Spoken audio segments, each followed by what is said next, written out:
Hello friends, আজ আমরা যাব নলাটেশ্বরী মন্দির এবং চন্দ্রময়ী মাতার মন্দির।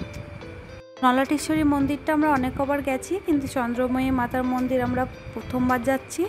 চন্দ্রময়ী মাতার মন্দিরটা পাহাড়ের ওপরে, তো আমরা কিন্তু যাওয়ার জন্য বেরিয়ে পড়েছি। আমরা কিন্তু এখানে দুজন মিলে যাচ্ছিলাম আর বাইকে যাচ্ছিলাম। এদিকে দেখো পদ্ম ফুলের গাছ। আমরা কিন্তু নলাটি একটা কাজে গেছিলাম, সেই জন্য মন্দির গেলেও কিন্তু আমরা এখানে কিছু খাবো। এখানে দেখো অনেক রকমের মিষ্টি আছে, সব মিষ্টিগুলো কিন্তু খুব সুন্দর। সব মিষ্টির দাম কিন্তু এখানে 10 টাকার ওপরে। এখানে দেখো 4টে পুরি আর এখানে কিন্তু ঘুগনি দিয়ে দেওয়া হচ্ছে, সঙ্গে একটা মিষ্টি নিয়ে নেওয়া হয়েছিল। ওখানে আমরা টিফিন করে নিয়েছি। তো দেখো আমরা কিন্তু মন্দিরের ভেতর চলে এসেছি। এখানে একটু ঘন্টা বাজিয়ে নিলাম। আর এই মন্দিরটা কিন্তু নলাটেশ্বরী মন্দির। আমি নিজে কিন্তু নলাটেশ্বরী মন্দির অনেক কবার এসেছি, বিয়ের আগে আর বিয়ের পর দুবার এলাম। তো চলো মন্দিরটা একটু ঘুরিয়ে দেখাচ্ছি তোমাদের। এই মন্দিরটা কিন্তু খুব ভালো লাগে আমার আসতে। আর সেই দিন না ওয়েদারটাও খুব সুন্দর ছিল, না রোদ ছিল না মেঘলা ছিল, খুব সুন্দর লাগছিল সেই দিন। বৃষ্টি হয়নি কিন্তু খুব সুন্দর হাওয়া দিচ্ছিল। তো দেখো মায়ের কাছে চলে এসেছি একদম। তোমরা কারা কারা নলাটেশ্বরী মন্দিরে এসছো কমেন্টে জানিও। তো মাকে তো দেখানো হয়ে গেছে, এবার চারিপাশটা দেখিয়ে নিই।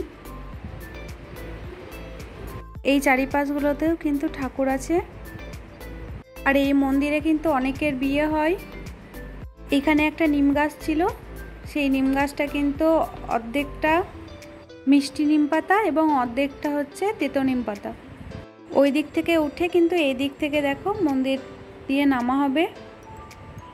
তো নলাটেশ্বরী মন্দির থেকে কিন্তু আমরা বেরিয়ে পড়েছি। এবার আমরা যাচ্ছি চন্দ্রময়ী মাতার মন্দির। নলাটেশ্বরী মন্দির থেকে 20 মিনিট লাগবে চন্দ্রময়ী মাতার মন্দিরে আসতে। তো দেখো পৌঁছেও গেছি চন্দ্রময়ী মাতার প্রবেশদ্বারে। মেন গেট থেকে ভেতরের দিকে যাচ্ছি যত, ততই গাছ আছে, প্রচুর গাছ আছে এখানে। আর জায়গাটা না খুব সুন্দর। সেই দিন গেছি আমরা দুপুরবেলায়, কিন্তু ওয়েদারটা খুব সুন্দর ছিল, এই জন্য আমাদের আরও বেশি সুন্দর লেগেছে জায়গাটা। তো এই সিঁড়িটা দিয়ে কিন্তু উঠতে হবে, তবেই কিন্তু চন্দ্রময়ী মাতার মন্দিরটা পেয়ে যাব আমরা। আমরা যখন যাই তখন পুজোও হয়ে গেছিলো, মন্দিরের গেটটাও বন্ধ ছিল, কিন্তু মন্দিরের গেটের বাইরে থেকে ঠাকুরটা দেখতে পাওয়া যাচ্ছিল। তোমরা যদি আসো তাহলে জায়গাটা কিন্তু খুব সুন্দর লাগবে এবং এতটাই গাছ আছে যে সবারই ভালো লাগবে এখানে এসে। যারা একদম শান্ত পরিবেশ পছন্দ করো তাদের জন্য এই মন্দিরটা বা এই জায়গাটা খুব সুন্দর একটা জায়গা। মন্দিরটা কিন্তু এই রাস্তা বা ওই রাস্তা, দুই রাস্তা দিয়েই যাওয়া হয়। তো আমরা এই মেনটা দিয়ে এলাম। তো এখানে কিন্তু কিছু ফুলের গাছ আছে। তো এখানে দেখো জলের ব্যবস্থা করা আছে, মুখ হাত পা ধুয়ে নিতে পারবে তোমরা। তো এই মন্দিরটাও তোমাদেরকে একটু দেখিয়ে নিচ্ছি। এটাই হচ্ছে চন্দ্রময়ী মাতার মন্দির। তো মাকেও দেখিয়ে নিলাম। তো আমরা কিন্তু এখানে পুজো দিইনি, মন্দিরটা শুনেছিলাম যে পাহাড়ের ওপরে একটা চন্দ্রময়ী মাতা নামের ঠাকুর আছে, সেই জন্য দেখতে এলাম। আমাদের কিন্তু শুনেই ভালো লেগেছিল, সেই জন্য ভাবলাম তোমাদের সঙ্গে একটু শেয়ার করি। এটা মন্দিরের চারিপাশটা।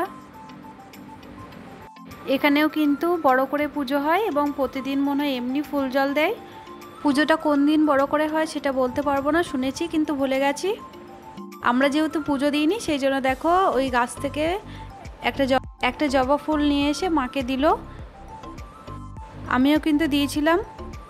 আমাদেরই মতো দেখো এখানে অনেক কজন এসছে মাকে দেখবার জন্য। তো আমরা কিন্তু ওখানে 2 ঘন্টা মতো ছিলাম, এমনিই বসেছিলাম, খুব ভালো লাগছিল বলে। ধান গাছগুলো দেখো কতটা সুন্দর লাগছে, একদম সবুজ। তো এখানে কিন্তু যেই কাজটা করা ছিল সেই কাজটাও হয়ে গেছে এবং 2টো মন্দিরও ঘোরা হয়ে গেছে। এবার কিন্তু আমরা বাড়ির দিকে চলে যাচ্ছি। অনেকটা বেলাও হয়ে গেছে এবং আমরা দুপুরে খাওয়া দাওয়া এখনও কমপ্লিট হয়নি। এবার কিন্তু আগে খাওয়া দাওয়া করে নেব, তারপরে কিন্তু বাড়ি চলে যাব। তো দেখো মেঘ আর গাছগুলো কত সুন্দর লাগছে এবং এই দুই পাশে গাছ আছে বলে রাস্তাটাও খুব সুন্দর লাগছিল। এইখানে দেখো কত কাশফুল, মা দুর্গা চলে এসেছে, এই কাশফুল দেখেই বোঝা যায়। এইটা কিন্তু আমরা অন্য রাস্তা দিয়ে যাচ্ছি, সেই জন্য দেখো। এই নদীটার নাম কিন্তু ব্রাহ্মণী নদী। তো আমরা কিন্তু এখানে মা তারা ধাবা বা রেস্টুরেন্টে চলে এসেছি। তো এখানেই কিন্তু আমরা দুপুরে খাওয়া দাওয়াটা করব।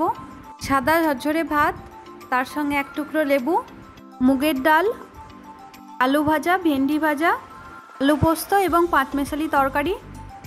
আর এখানে ছিল কাতলা মাছের ঝোল, লাস্টে ছিল চাটনি এবং পাঁপড়। তো এখানে কিন্তু খাবার দাবারগুলো ভীষণই টেস্টি। তো আজকের ভিডিও এই পর্যন্তই। যদি আমার এই ভিডিও ভালো লেগে থাকে তাহলে লাইক করে দিও, সাবস্ক্রাইব করে দিও, আর পাশে থাকা বেলটা অন করে দিও। কমেন্ট করতে ভুলবে না কিন্তু। টাটা বন্ধুরা।